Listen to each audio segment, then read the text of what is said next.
Alright, dolls, let's make some homemade hot chocolate. So I have the Swiss Miss hot chocolate mix, some Hershey's unsweetened cocoa powder, Hershey's syrup. I love the chocolate syrup. And I'm not really a chocolate syrup fan, but I love this one. Some sweetened condensed milk. This is going to be your replacement for your sugar. A little salt, because you are going to want your hot chocolate flavor more pronounced. Half and half.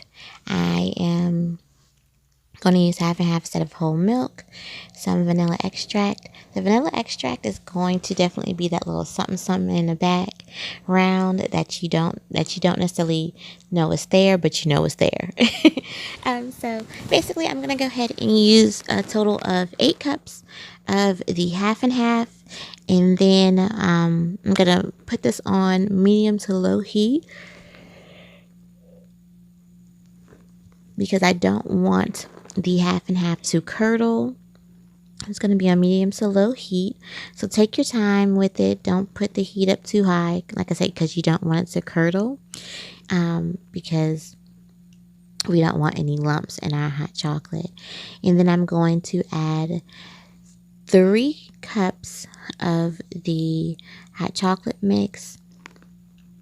And so I'm going to go ahead and stir that very vigorously with a whisk instead of a spoon.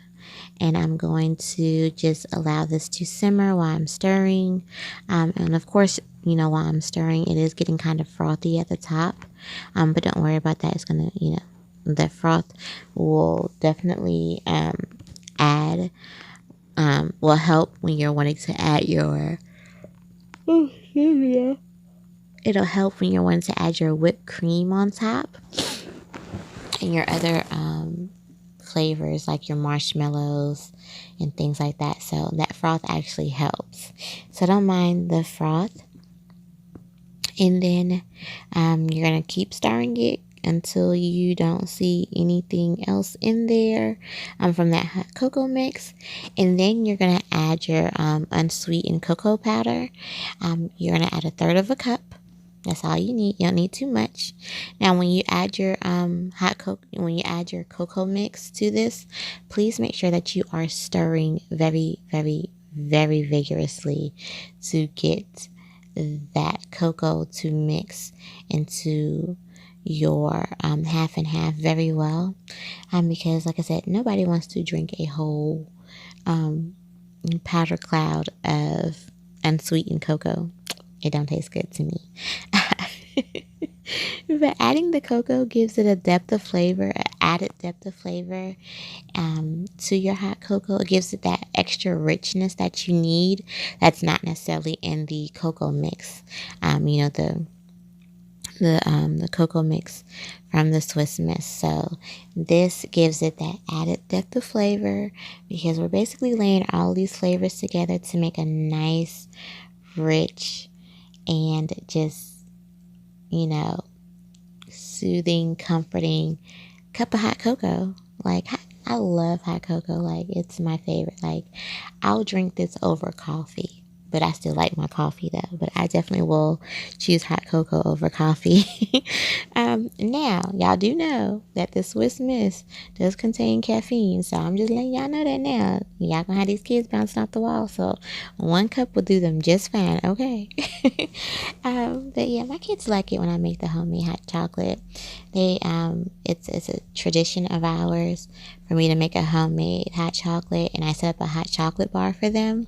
And they like when I do that. So I try to do that every Christmas. I do make a big ta-da on Christmas Eve with the whole hot chocolate bar, okay? And so now I am going to add in my Hershey's syrup. Now, adding in the Hershey syrup, I'm not going to use a lot, but I'm going to use just enough because you are definitely going to taste it, okay? So I'm going to use a 1/2 cup.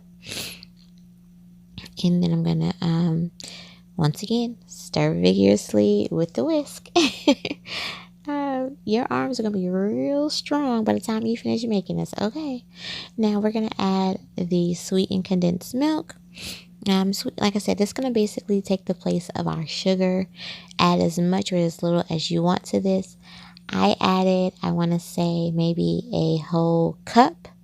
And then I, incorporate it into my mixture, get everything out of your cup because we don't waste no products here, okay? You just, look, that stuff thick, okay? So now we're going to add some pure vanilla extract. I'm just going to add a splash. I'm not going to add too much. No real rhyme or reason why I added to it. I just think it just gives it a little something, something in the background. So that's why I added the vanilla extract. You can, if you choose not to use it, you don't have to. And now I'm going to add my sea salt. I'm not going to use that much because, sea salt is definitely very, very salty. I don't want this to be salty.